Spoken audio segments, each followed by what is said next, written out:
creativity, the ability to transcend traditional ideas through the use of imagination. Since the beginning of recorded history, creative works have stirred the soul and inspired the masses. What is this magical mystery? How do we turn that initial spark into something tangible? How can we apply it in our own lives? Join me as we attempt to answer these and other questions as we delve inside the creative spirit.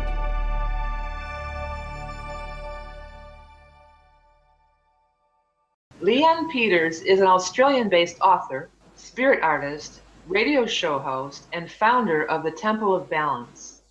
LeeAnne is a prolific creator of multiple divination decks and has authored numerous books, including her latest expanse into fiction, Atlantis, A Return Home. LeeAnne is also hosting workshops and retreats on a variety of topics, including healing and spirit guide drawings. Please welcome to the creative spirit, LeeAnne Peters. Hi, LeeAnne. Thanks for joining me. Hi, nice to be here. It's very exciting. What was your childhood like? What were your earliest memories of like art and creating? And did you come from a creative family? No, I didn't really. My father was a policeman, so very strict. And my father and mother separated when I was 7. And I had I had 2 sisters at the time. And when my father remarried, they had another child. So I've got 3 sisters and I'm the eldest. And my stepmother, who we live with, my father and my stepmother was a school teacher. So we had a school teacher and a policeman for parents. So it was very kind of strict and but very nurturing, very supportive. But not a really creative sort of place, I wouldn't say. So my first memories of art was in primary school, and I remember we were using pencil, and I was picked to it was like butcher paper, like really long, paper that you can just scribble on, and we were chosen to do this picture of something. I don't know what it was, perhaps Australia Day or something. And I just remember that it felt really great to do it. And then I think the next year I did another black and white pencil drawing. I think it was grade 5. So I was probably about 10 or something, or 9. And I fell in love with art then. And then when I went to high school in grade 7 here, I just fell in love with art and just wanted to really soak it up. So, yeah, that's kind of my upbringing. I think I'm kind of self-taught really with my art. I had learned a lot through high school with just various things, working with charcoal. And then when I left high school, I went and studied hairdressing, which is a 4-year apprenticeship here. And so that really opened up my creative side in a different way. But I was always dabbling in it at home, doing a painting here and there, and I just love art.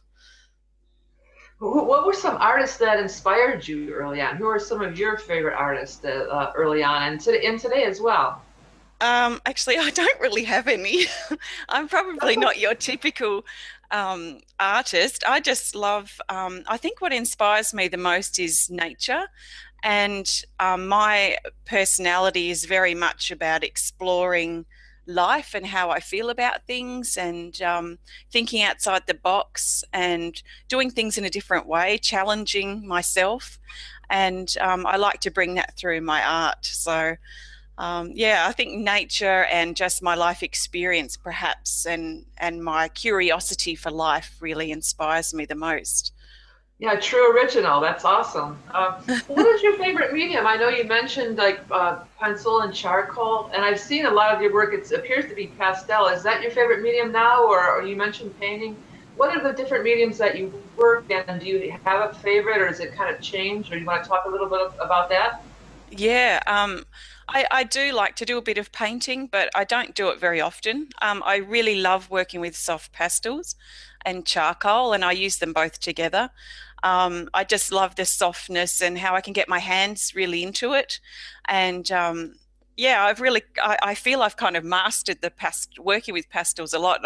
I talk to a lot of artists and they really despise or are really scared to work with pastels because they can get very messy. But I find them lots and lots of fun. I also love working with graphite pencil and getting some really dark, like shadow, shading sort of effects through. And I've really started getting more into ceramics and pottery and sculpting, which I just absolutely love. I'm really, yeah, just diving straight into my sculpting. So that's heaps of fun. Yeah, I live in my house that was my grandmother's house, and there's a kiln here when I moved in. So I've also delved into some ceramics myself. What's the difference, like when you're drawing? Like, what's the difference between like looking at something like a still life, for instance, and drawing what you see, and then drawing something from your imagination? And is there a difference? And when did you make that transition, or when did that really start happening for you?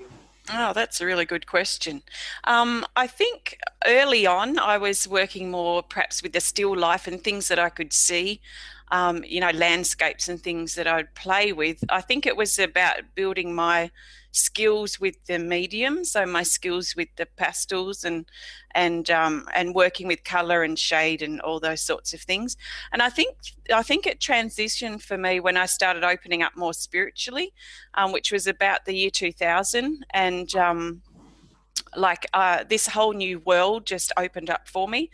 So I began to kind of express what I was sensing in a different way. So instead of being more of the still life kind of almost lifeless in a way to me now looking back, my artwork began to take a bit of a twist and a turn. And I remember around the year 2000, just before I started doing spirit guide drawings, I had a dream that I painted an Indian, and I'd never had anything like that happen before.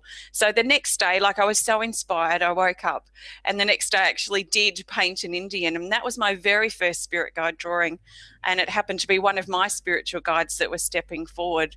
But from that day on, I've been really opening up to doing the spirit guide drawing. So really drawing in the moment. I just start with the blank paper and just let it kind of create itself. And that's kind of changed too in my art, the art that I do for my card decks, like my recent animal sort of ones, for example.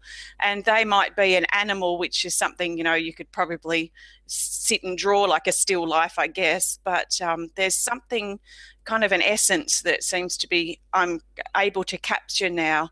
And I think the whole journey looking back has been part of opening up that, not well developing my skills, but opening up my ability to kind of bring the essence through so people can experience it when they actually view the artwork.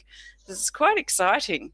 Yeah, I saw your deck and I love it. And I did an animal totem deck too, but I dare say that yours is even better. I like that you didn't limit it just to animals, that there's all sorts of different things, and it's very shamanistic. And I really dig your deck a lot. I was looking at that. So Thank you you. kind of answered my next question as to if you see it in your mind first or if it just flows through you, as you were saying that it pretty much just flows through you now. Am I correct in Yeah, that assumption? yeah, Okay, it cool. does. Sometimes if I'm doing some drawings at an expo, and I might be preparing for 5 or 10 drawings that next day, sometimes the spirit guides will get really excited and they come through in my dreams and appear, and I have to make some notes. And then it's like, okay, I'll connect with you tomorrow. And then I can feel and I know when that person sits there and it's like, oh, this is the one that came through last night. So Oh, they that do is so tend to get cool. eager as they're preparing, but usually I've got really good boundaries, so they don't usually invade my space, and I just sit with my blank paper and connect with the person I might be connecting with, or just really open up and just trust. You've really got to trust. And it kind of feels right as you go. And some of those spirit guides are really fussy. So some of them will be really particular about their nose or the shape of their chin. But I find it really quite fun because it tells me that the person that I'm drawing this for is going to work with their drawing a lot. And that's what I'd really prefer. I don't want to be, doing some pretty picture for someone's wall. I really love to create a visual for people to work with on a deeper level if they want to. So sometimes sometimes they are very fussy and particular, and I can't finish the drawing till it's done, and I get that sort of feeling that, okay, something needs to be here, or okay, this color sort of feels like it's coming in there, and I just create it that way, and it seems to always sort of work out the way it needs to. So I think trust is really important as I'm just kind of opening up and bringing it through. I'm a good little artist. I do what I'm told is what I say, but I do what I'm told based on what I'm feeling and what sort of seems right at the time, and what I'm seeing too with my eyes, because I can see that something might be missing or needed here or there. But I think that's part of spirit sort of working through me in a way and directing me based on the way that I work and the skills that I have. That is so cool that they show up the night before. That is so awesome. I've had some sort of similar things like that happen, like readings. I used to read at a coffee shop every week years ago, and I would kind of sense that the spirit guides would show up first. I don't know that I would actually see them, but I had a sense of that, what you're speaking of, but not that clear. I wanted to talk a little bit about, because I looked into some of your art, and you do healing art, and you do, some of your decks are healing decks. So how does that process go? Are you infusing them with healing energy, or is it like Reiki, or just your own mojo? Or talk a little bit about that if you want. Yeah, well, years ago when I first started Temple of Balance, I was on eBay, and I was doing some spirit guide drawings and some healing services and readings and things like that. And one of the healing things that kind of evolved, I guess, was the 28-day healing program. And part of that program was that I was creating a piece of healing art for the person that I was connecting with. And I don't really know how it came about. I can't remember, but I guess it was just something I was inspired to do. And I was very much running on my intuitive impulses, especially back then. If I had an intuitive thought to do something, then I was going to dive into it and do it. So the healing art sort of evolved from that. And through that, and working with my client at the time, and playing with sort of what was coming up, the healing energy cards actually evolved from there, because I started to see that the art was doing something and helping the person in some way. So I started to do little tests, and I remember doing a drawing.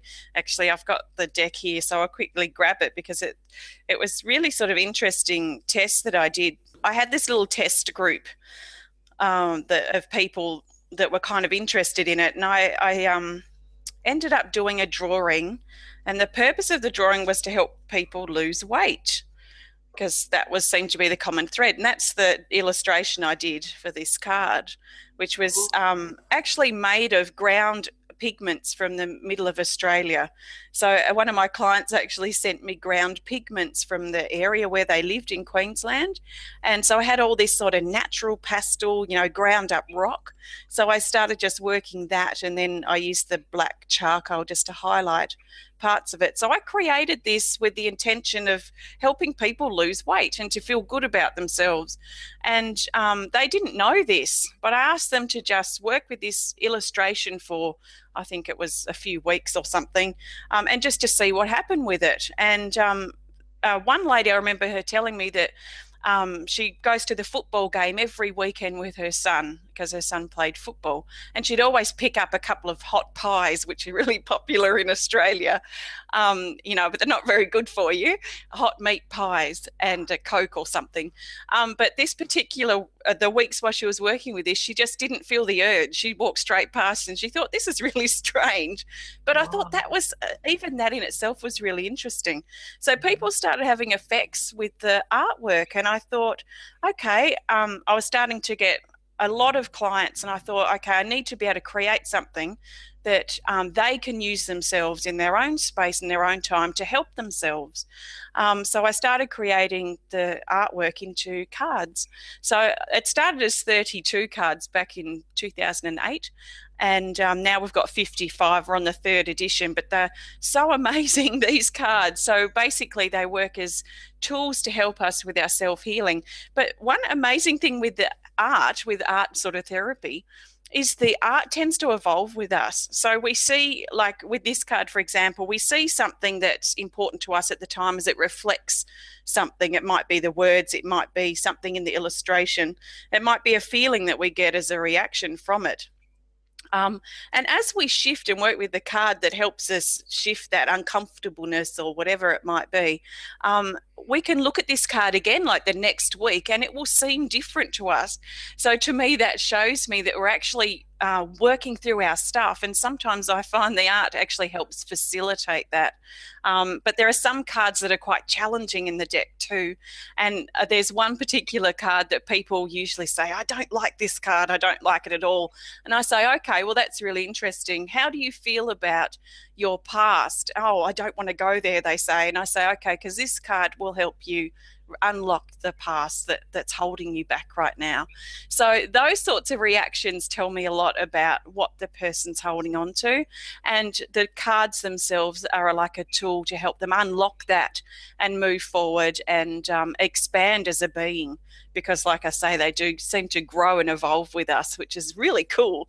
They're just amazing. They always blow my mind. Yeah, and you as the artist, even going back and seeing more things in them as time goes on is even cooler. Yeah. The mandalas I do are somewhat like that, a little. I like that you took it from Mother Earth. That is so cool. I didn't know that. And when I looked at that particular card, what I was seeing, well, I saw kind of like a lion energy, and then of course there was an infinity symbol near the top, but it was the root chakra, the Kundalini, and it also was very fiery to me, but it also kind of looked like intestines and stuff too, a little bit, you know, your digestive system, your digestive tract, you know. Is there, like, if you're going to sit and do a show, you said about just opening yourself up like the night before, is there some kind of ritual or anything you do before you start a drawing or a prayer, or could you talk a little bit, or do you invite the energy in, or what happens there with you? Yeah, well, I used to invite the energy in. I used to, really, and I kind of do. I think when I'm at an expo, I will stop and pause and breathe and just connect, because there's so much energy around. And I'm preparing, there's so many guides around preparing to come in for the next person. So you've got to really stay focused. But in general, most of the time I connect with people distantly. So I'll just be here at home and I'll just create the space. So basically all I have to do now is have the intention, like, okay, I'm preparing to do my drawing. I'll go and get my easel. I'll set up my pastels. And that seems to be enough to know now. I think through experience and my trusting, it just becomes kind of more automatic and more of a knowing to me than something I have to actually really kind of ritualistically get into to prepare myself. I think that's sort of the way it is for me, but it flows well. If I'm doing a drawing for one of my card decks, like the animal ones I'm doing now, if I kind of am not really completely in the space, but I actually want to do a drawing, I find that the drawing just doesn't come together. So if I trust, it will come through correctly. And if it feels like I'm trying to push, then I'll look at, okay, why is there a push? Is it to do with the drawing, the person I'm connecting with, or is this just not quite the right time yet? So sometimes I might put half a drawing aside and come back to it a bit later. So I think it's just me being really sensitive. I'm really highly sensitive to the energy and sensitive to my role as the artist, which is me being open and a channel, if you like, even though I don't really like that word that much. I think I'm just really sensitive to that flow, so I can kind of recognize it and trust it. And I'm not it's not a problem for me to put a drawing aside and work on it later, or put it off if I have to, if it doesn't feel right. Like, I do a lot of remote readings as well, and I think it's even better at your own space than out at a show somewhere, because you have your little space and you can get tuned in. Even some people say, how can you do a reading on the phone? Or I said, well, I think it's even better to do it that way. Absolutely. And I was going to talk about how different forms of art. Now, you mentioned ceramics, and I know you do the deck and the pastels, and I know you do some jewelry, and I see you're wearing one of the pieces, and the jewelry is healing as well, right? You want to talk a little bit about the jewelry? Yeah, I love working with stones. I actually made this piece for myself for my birthday a couple of years ago. I thought, I want to do something really special for my rebirth day, I call it. So I sat down with this fluorite of mine and just created this, which is really special. I just love creating jewelry and well, anything really, anything that people can actually take and use in their own space to help themselves heal and help themselves return back to balance. So jewelry is just another kind of facet, I guess, of of that intention that I have. So I kind of get in the space and just sit, and the stones that I want to work with, they kind of call to me, and I have a bit of a selection. I might have say 20 or 30 stones that I kind of sit with each time I connect. I just pull them out. It's like, oh yeah, that seems, that feels good. Oh, that could be interesting to work with. But then when I sit down and I'm working with the colors, because I love working with colors in my jewelry now. This one's brown, which is a bit of one of my older ones, but I've started working a lot with marbling and bringing the colors through, which I absolutely love. So then I will kind of just sit and go, okay, which color's inspiring me? So then I work with my colors and then grab the stones from the selection that I've made to kind of connect with and bring that pendant through in that moment. But I just love, I never thought I'd ever be doing jewelry, to be honest. But it's the same with a lot of things that I do in life. It's like I never dreamed I'd be doing this. But yeah, it's just so much fun, the detail, and I stay so focused. There's nothing else going on in my mind because, yeah, it's great fun. But they do contain the intention as I'm creating them. So not only the crystal energy, of course, that's there in the stone, but I'm holding the intention of creating something so people can help themselves. So to me, it should be a really empowering piece rather than something that, might be a bit, what would you say, domineering or anything like that. So my intentions come through as I create, and the jewelry is just a facet of that. Well, it's all connected to the earth too. Your cards are very earthy and nature connected, and then you even used earth in it, and then the stones are part of the earth. So it's all kind of, I can see how it all fits together for you. Yeah. Yeah, and I used to, I've got memories of living in Atlantis in past lives, and I actually was a priestess, a healing priestess in a healing temple before Atlantis went down. And the temple was Temple of Balance, but of course deciphered, in a different language. But that's the best feeling and words I can find to describe it. So I was kind of given the role, or took the responsibility, to bring the temple back to life one day when the timing was right. So I always held that for many lifetimes, and I was told many years ago from Spirit and my higher self that I would be my temple again, and I'd be connecting with people I connected with back in Atlantis. And I used to work a lot with the crystals and the earth and nature and the elements and the sunrise and all these sorts of things. So it's to me, it's just me bringing all of that to life in a different sort of more modern way. So I used to want to build a temple, and because I had that yearning again from back in my Atlantis days. But in the last year, my dreams have changed and shifted, and I feel that it's more about encouraging and inspiring people to find their temple of balance in their own body and in their own space and in their own home, rather than go somewhere and feel it for a little while and then go back to their everyday life. I want to inspire people to become Temple of Balance. So all of these tools that I'm inspired to create and inspire and help people find that balance for themselves, that's my whole intention. That's my whole mission actually in being here, is to do that. So I just envision everyone who's ready and welcomes it to kind of be in that space of balance and in their own temple of balance in their own way. It doesn't have to be the same as mine, because everyone's different and will find their own balance in their own way.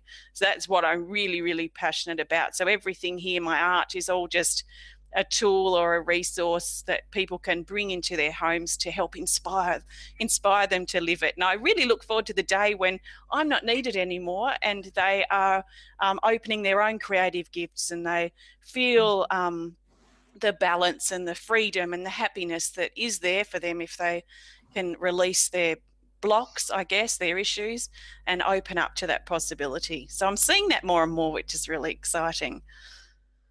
Yeah, I was going to talk about your book about Atlantis. I want to get to that. But I also wanted to say, I feel like these things that you're creating, I think that they are helping people remember. On a soul level, they probably already know this, and so helping them remember. But as a little side note, I wanted to, where do you think Atlantis was? I feel like it was, I feel like the Great Crystal is in the Devil's Triangle. I think that's what that's all about. Like, that energy of the Great Crystal is still down there. And I think the Bimini Road because there's a lot of controversy about that. Or have you ever thought about that, or where would you say it was on Earth? Well, I don't know. I've got this feeling it might be Antarctica, might be Atlantis under ice. I've heard that before in a documentary, and it was kind of like, oh, that's really sort of interesting, because it feels, of course, like the climate was different back then. It felt quite tropical and very stable to me in the seasons, not so much summer, not so much all the seasons. To me, it felt a lot more stable in its weather patterns, but I'm kind of feeling it might be Antarctica area.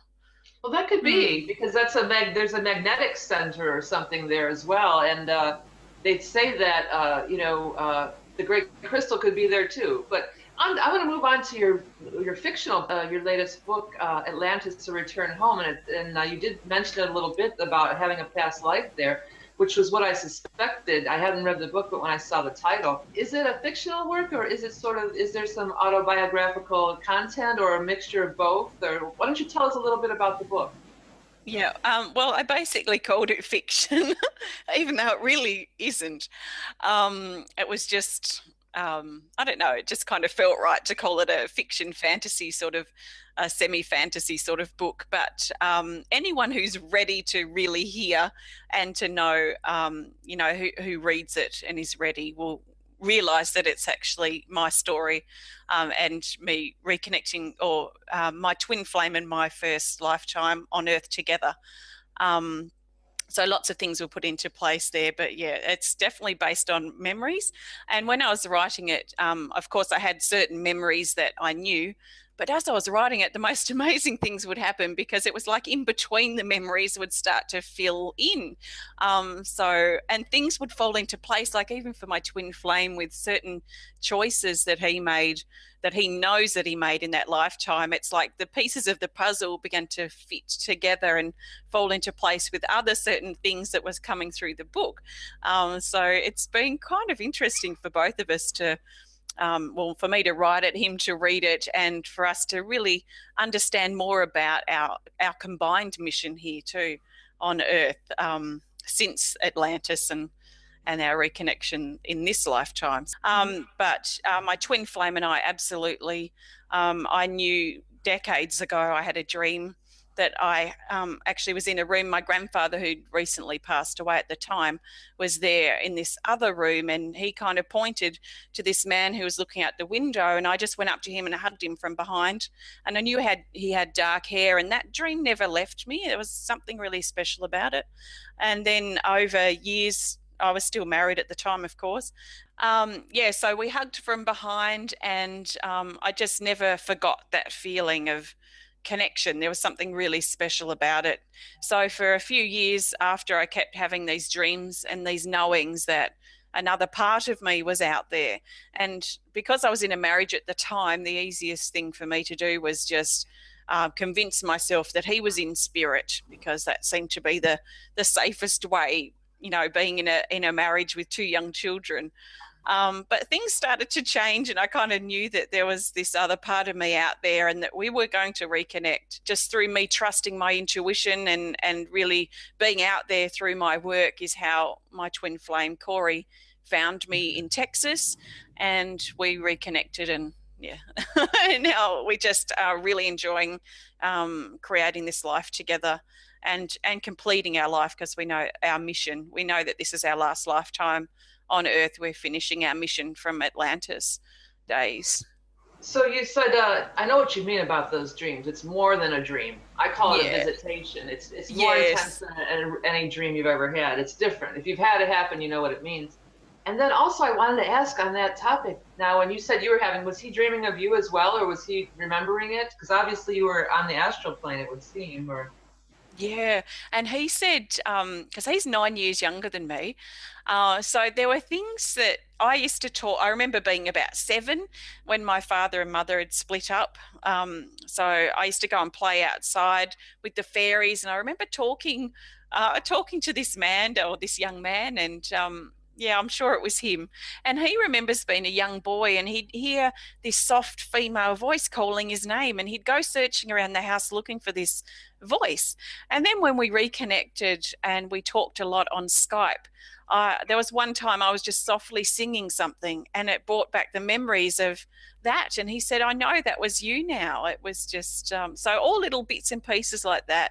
And things just fell into place very, very easily for our reconnection, or us remembering our love is what we call it, because we did forget for a little while, but the time was right for us to remember. So here we are. That's cool. I was going to ask about the temple, but you already addressed that it was going to be like a temple from within. And I wanted to comment that when you were talking about that, I was seeing like a Merkaba inside of the human body. When you were talking about the temple within, I was seeing like a Merkaba type of structure, and then I saw like one in the earth too, like a giant one in the earth. So yeah, I knew exactly what I was getting. I was getting visuals while you were talking. I pick it up a lot of you because you have such a strong, good energy. I can really pick up on you, even though we're like a world apart, you know. I wanted to get back to the topic of creativity a little, and I'm asking everybody now, do you think that creativity can be taught, or is it something that's innate within all of us? Oh, yeah, that's really interesting. I feel, and of course, coming from a creative person, it might be a bit sort of jaded or in my thoughts. You know, sometimes I try and think in other people's shoes, but it's a bit tricky when I'm such a creative person.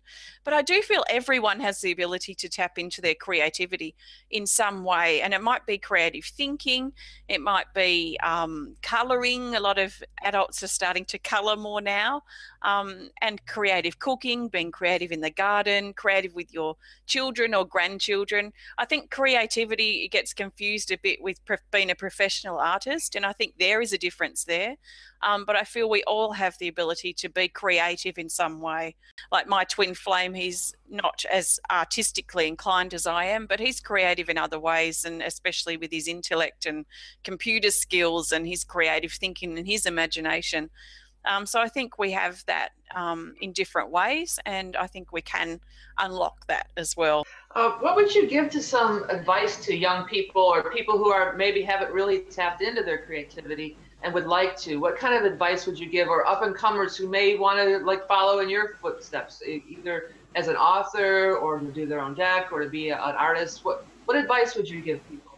Yeah, I think the biggest block I see is perfectionism, and I think people, if they can break down their need to for things to be perfect, I think that would really free up a lot. I know for me, I'm not a perfectionist one bit, but I think that's really helped me really open up to the flow and even step outside the box with my art. I mean, you might look at someone as being an artist, but when you're creating a piece, it's like you really have to step outside the box. A line here could wreck the drawing. So you've really just got to trust and not be in perfectionism. So I think that's probably one of the biggest blocks is well, to look at the perfectionism and ask yourself why you've got that, and then see if you can break it down and just take step by step in breaking down and moving through that perfectionism and into one that trusts and just trusts the process. And I think trust really is really important with art and with the creativity, and just trusting the urges and the impulses. Sometimes we're going to feel creative, and sometimes we're going to feel motivated to create something or to write something or to go forward on a hobby or whatever it might be. But sometimes we're not going to feel motivated to.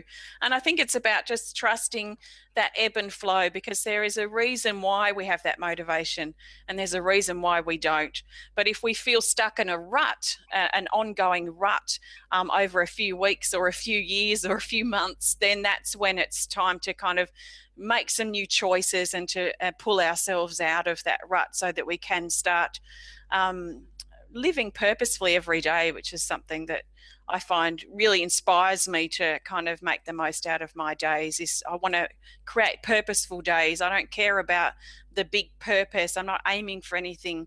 I just want to create my days to be of purpose, of meaning to me. So I'll try my best. I'll be as kind as I can, and I'll trust when I want to rest. I'll trust when I want to take action.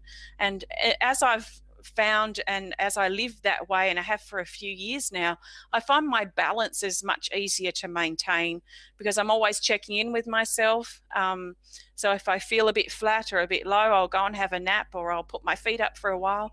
I'll go and do a meditation, or go for a walk if I'm feeling a bit kind of caught in my head. So I'm lucky I've got that freedom, but I've also created that for myself.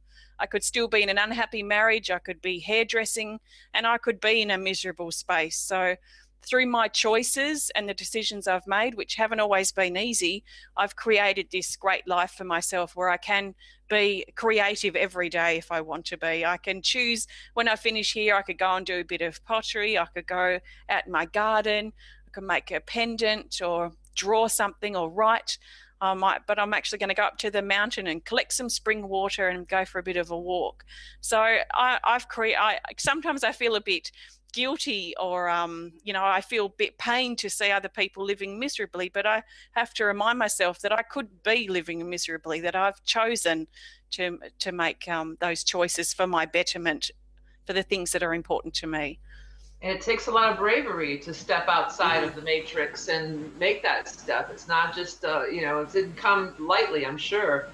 Yeah, absolutely. This is a big question that I'm asking everybody too. So where does it come from? Where does it come from? My creativity, or just... Yeah, the creative energy that we're all tapping into. Where does it come from? Oh, well, to me, it comes from the creator, and that's why it's called creative. And I feel that it comes from the creator, but I see the creator as being self. I feel like we're aspects or versions of, or expansions of, or expressions of the creator. And I feel the creator... for its expansion, it just wants to express and expand and perhaps create, because I feel there's something very creative about expressing, whether we're expressing through our words or our mouth or writing or our actions. Expressing is very creative. So I feel like it comes from the creative energy, the creator, and that's who we are.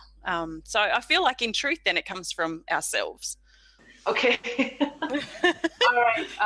So LeeAnne, tell everybody how they can get a hold of you online and where they can find all your awesome stuff, your jewelry, your decks, and your books and everything. Yep. Basically, if you visit my website at templeofbalance.com, you can see everything there, and you can link up to, I've got lots of websites, but links up to my books and all my different things. And my Facebook page is pretty active, so you can stay up to date on there too if you want. Just type in Temple of Balance into the Facebook search bar, and please be sure to say hi. Okay, LeeAnne, it's been such a pleasure talking with you today. Thank you so much for being on The Creative Spirit, and I look forward to seeing what you're going to do next. Thanks very much for having me. Namaste. Namaste.